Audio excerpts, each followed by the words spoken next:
This channel does not promote any violent, harmful, or illegal activities. All content provided by this channel is meant for an educational purpose only. এই মুহূর্তে প্রাক্তন police কর্তা অরিন্দম আচার্য আমাদের সঙ্গে রয়েছেন। অরিন্দমবাবু, একটা বিষয় একটু পরিষ্কার করতে চাইবো আপনার কাছ থেকে, যে এরকম ধরনের একটা পূর্ব পরিকল্পিত ঘটনা যেটা আপাতত আমাদের সামনে আসছে, কারণ অভিযোগটা কিন্তু আসছে ওই ভোলা ঘোষের বড় ছেলে করছেন, যে এটা খুন। যদি তাই ধরে নিই আমরা, তাহলে যে ট্রাকটা ব্যবহার করা হয়েছিল সেই ট্রাকের রেজিস্ট্রেশন ফেল, বারবার নাম বদল হয়েছে, ফিটনেস ফেল, রেজিস্ট্রেশন আজকেই শেষ হচ্ছে। এই ধরনের ট্রাক ব্যবহারের কারণ কি? আইনগত কোনো রকম সুবিধা পাওয়া যায়? একটু যদি বলেন প্লিজ আমাদের। প্রথম কথা, আপনারা বোধহয় জানেন ক্যানিং এর এক এমএলএ সে আজকে তার সাথে গাড়ি যেতে যাচ্ছে, পুলিশ সেটা প্রোভাইড করেছে, তারপর লাইসেন্স দিয়ে পারমিশন নেই। আপনাদের বোধহয় মনে আছে, মিস্টার শওকত মোল্লা। এবার আপনাকে বলি, এই যে শাহজাহানের কথা বলছেন, প্রথম কথা, যে বেঁচে আছে পুলিশ যদি ঠিক সঠিক তদন্ত করতে চায় তাহলে ইমিডিয়েট তার কিন্তু হসপিটালেই থাকুক, যেখানেই থাকুক, তার স্টেটমেন্ট দিতে হবে এবং ভিডিও রেকর্ডিং করতে হবে। এবার আপনাকে বলি, যেভাবে যে ঘটনা হয়েছে পুলিশ তদন্ত করবে, সব বের করবে। শাহজাহান যে জেলে আছে সেখান থেকে কোনো মোবাইলে কারোর সাথে যোগাযোগ করেছে কিনা সেটাও দেখতে হবে। কিন্তু ম্যাডাম, তদন্তটা কে করবে? আপনি আমাকে এই প্রশ্ন বলুন, তদন্তটা কে করবে? এর আগে যে তদন্তগুলো দেখছি, এই শাহজাহান সেই শাহজাহান যে 2019 সালে পরে 3 জনকে খুন করেছিল, 22 জন মিলে। আমার একটু বোঝার জায়গাটা এটা একটু ক্লিয়ার করতে চাইছি, এই ধরনের ট্রাক ব্যবহার করার কারণ কি হতে পারে? দেখুন, মানুষের মনে কি হয়, একটা মানুষকে খুন করলাম, বলবে accidental death, causing death by negligence, 300 ফরে কেস হয়ে যাবে, কজিং ডেথ বাই নেগলিজেন্স।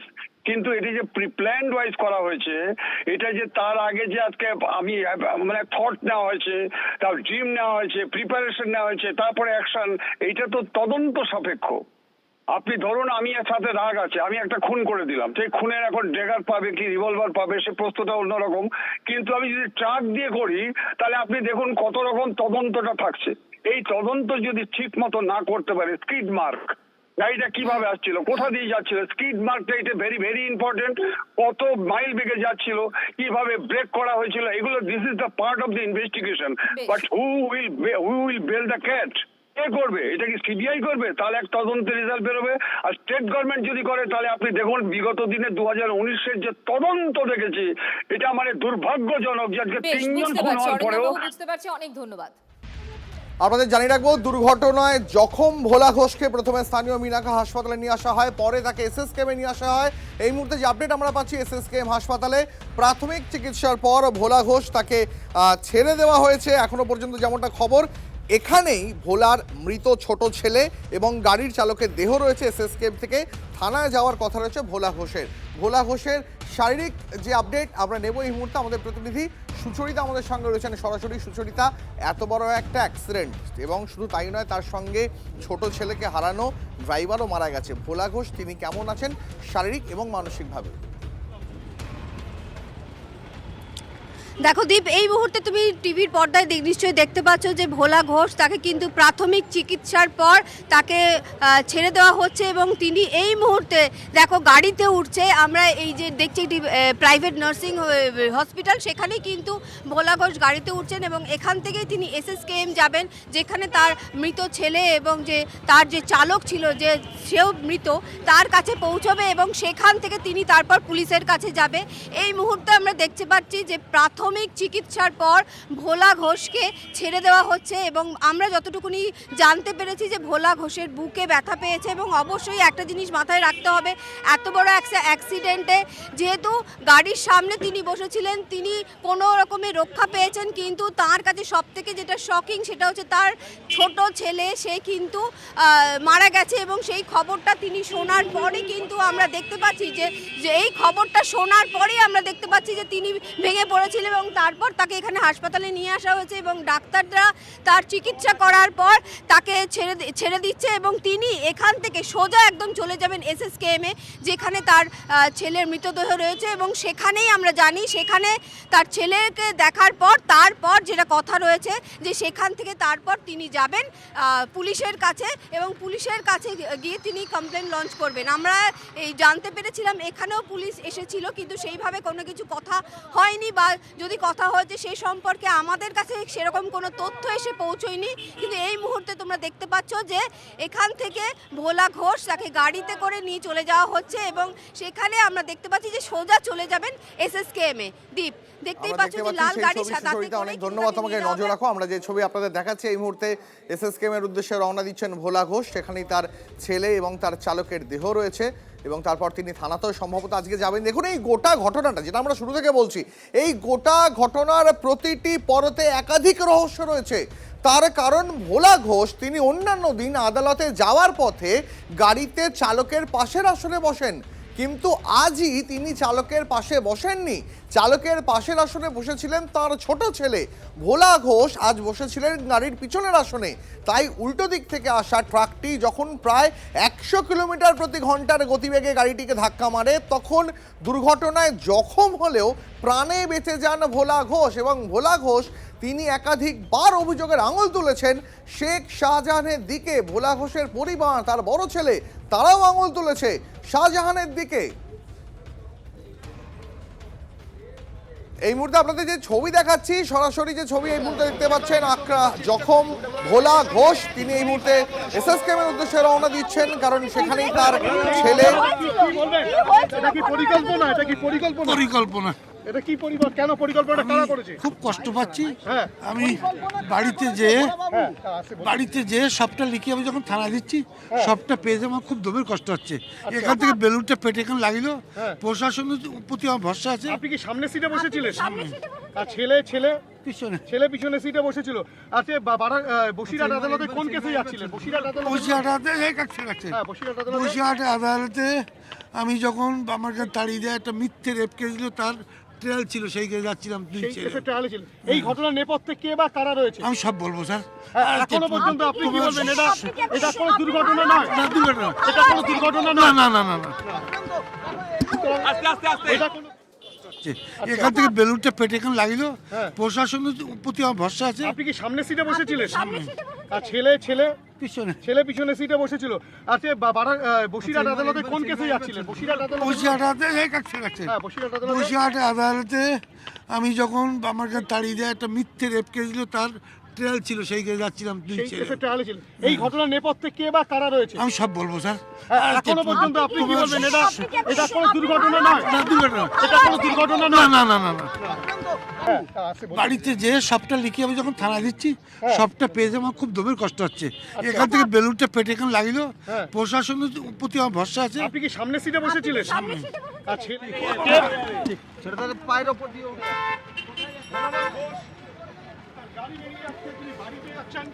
ভোলা ঘোষের বক্তব্য শোনাছিলাম আপনাদের, যেখানে তিনি বারবার যে দাবি করছিলেন যে এখন তিনি কথা বলার মতন পরিস্থিতিতে নেই, কারণ তার পেটে বুকে আঘাত লেগেছে।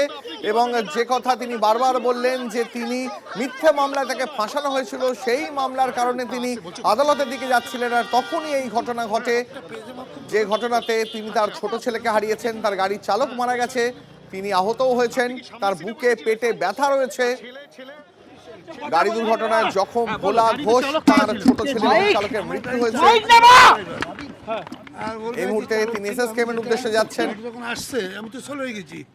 আমি আলিম আমার কাছের ছেলে, আমাকে চিনতে পেরেছি। এটুকু বলছি, আর ব্যালেন্সটাই পরে বলবো। এটা কি পুরো খুনের পরিকল্পনা? একদম পুরো আমার বংশ শেষ করার জন্য। আপনাকে একদম আমার লক্ষ্মী দাদা ভাই, সবার সাথে কথা বলে কষ্ট হচ্ছে। বাড়ি বাবা, বাড়ি এখন কেমন আছে? খুব সুস্থ না। এখন কি বাড়িতে যাচ্ছে? বাড়ি দাদা লেগে যাবে, পায়ে ছেড়ে দে। আপনারা শুনলেন আরো একবার ভোলা ঘোষের চাঞ্চল্যকর অভিযোগ। কোনো দুর্ঘটনা নয়, পরিকল্পনা করে গোটা বংশকে শেষ করে দেওয়ার চেষ্টা হয়েছিল, দাবি করলেন। দুর্ঘটনায় আহত ভোলা ঘোষ, তার ছোট ছেলে, তার গাড়ির চালক, দুজনেই মারা গেছেন। তারও যথেষ্ট আঘাত লেগেছে, তার বুকে এবং পেটে ব্যথা রয়েছে।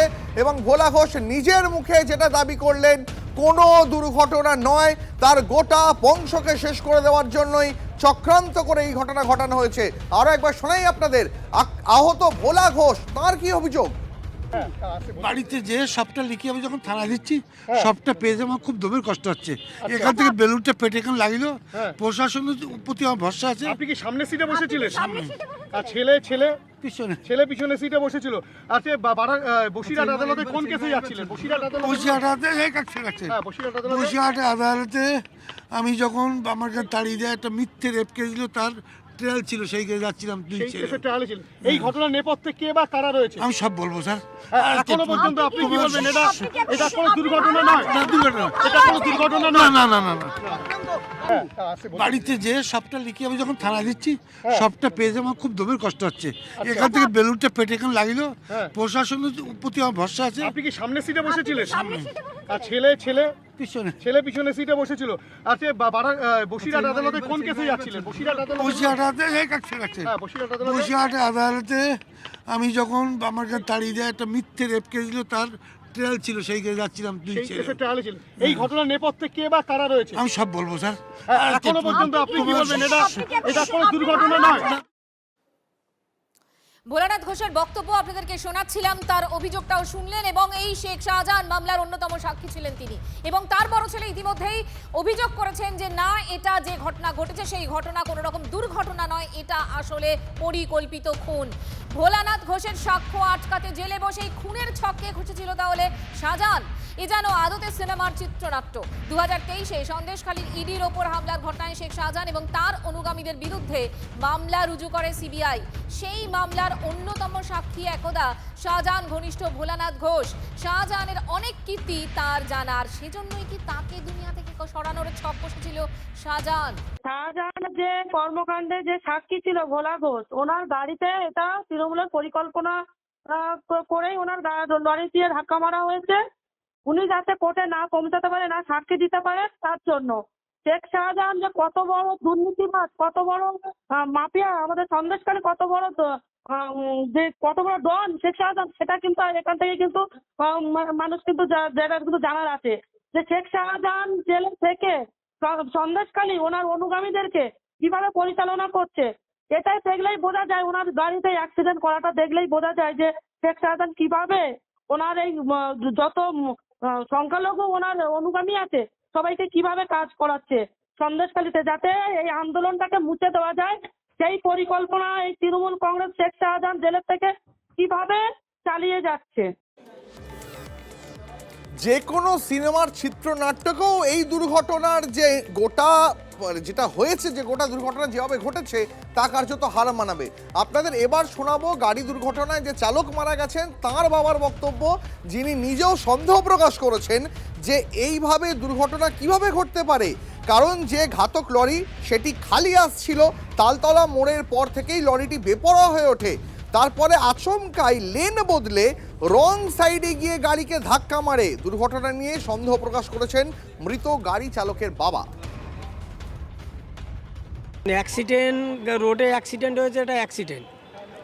এবার ওই গাড়িটা খালি গাড়ি, সাধারণত এদিক দিয়ে বালি নিয়ে আমাদের ওদিকে গাড়িগুলো যায়, এদিক দিয়ে বালি নিয়ে যায়, লোড গাড়ি যায়, কিন্তু খালি গাড়ি যাচ্ছিল।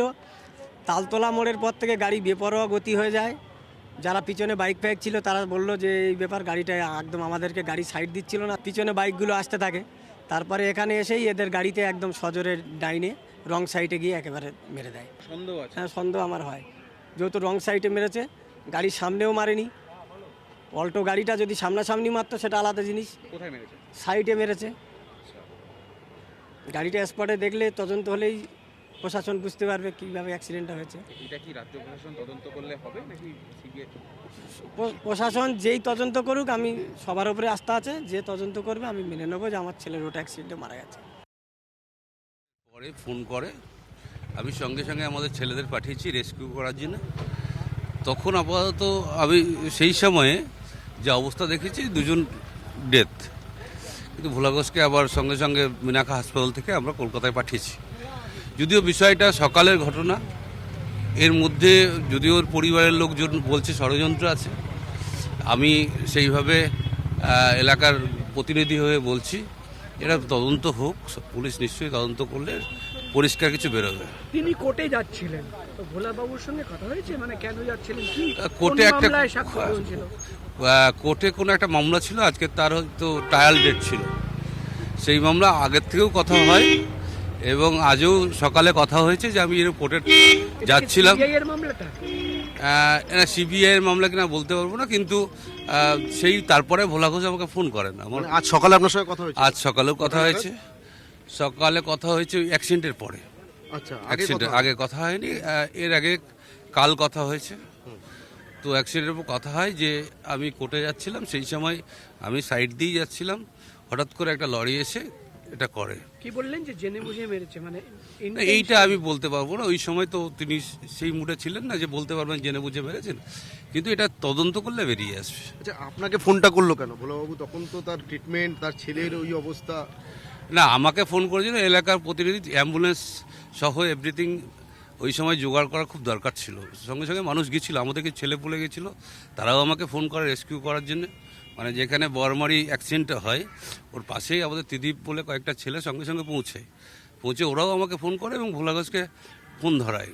তখন আমি বললাম ইমিডিয়েটলি পিজি টমা কেয়ারে নিয়ে যাওয়ার জন্য, এবং সঙ্গে নিয়েও গেছিল। কিন্তু আপনি তো এলাকার বিধায়ক প্রতিনিধি, সবই আপনার নখদর্পণে। এই ট্রাকটা কার? আব্দুল সামাদ মোল্লা, তিনি কে? এইটা আমি বলতে পারবো না, এত তথ্য আমার কাছে নেই, আমার তাহলে জোগাড় করতে হবে। আর ট্রাকটা কার, কোথা থেকে যাচ্ছিল, কার ট্রাক, কে মালিক? মানে যেভাবে দুর্ঘটনা ঘটেছে তাতে কিন্তু মনে হচ্ছে যে গোটা বিষয়টার মধ্যে একটা ফিশি কিছু রয়েছে। না, এইটা তদন্ত না করলে বলতে পারবো, আমরা সাধারণ চোখে এটা বোঝা যাবে না। ট্রাকটা কার আমি এখনো তথ্য হাতে আসেনি। হ্যাঁ, পুলিশ সেই সময় ফোন করেছিল অ্যাক্সিডেন্ট হওয়ার পরে। আমি বললাম রেস্কিউ করে ওদেরকে কলকাতায় পাঠানোর ব্যবস্থা করছি, আর তারপরে পুলিশও হেল্প করেছে ওদেরকে অ্যাম্বুলেন্সে করে পাঠানোর জন্য। আরেকটা বিষয় সেটা হচ্ছে যে যেটা ইতিমধ্যেই সামনে উঠে আসছে যে এই ভোলা ঘোষ তিনি একসময় শেখ শাহজাহানের খুব ঘনিষ্ঠ ছিলেন। পরবর্তীতে তিনি বেশ কিছুদিন এলাকা ছাড়াও ছিলেন, পরবর্তীতে আবার এলাকায় আসার পর আপনার সঙ্গে একটা ঘনিষ্ঠতা তৈরি হয়েছিল। এমনকি তার বড় ছেলে যে অভিযোগ করছে, মুসলিম এবং সবিতা রায়, নাজার পুর পঞ্চায়েত সমিতির সভাপতি এবং সহসভাপতি, মোল্লার নাম উঠে আসছে, তারাই এই গোটা ঘটনার নেপথ্যে রয়েছেন এবং শেখ শাহজাহানের নির্দেশে তারাই এই ঘটনাটা ঘটিয়েছে পরিকল্পিতভাবে। দেখুন, আমার সঙ্গে সবারই ঘনিষ্ঠ, মানে এইটুকু বলবো, সন্দেশখালী সব মানুষের সঙ্গে আমি খোলামেলা কথা বলার চেষ্টা করি, যেহেতু তাদের ভোটে আমি নির্বাচিত। ফলে আমার সঙ্গে এমনি কারো সুখ দুঃখে সবসময় কথা হয়।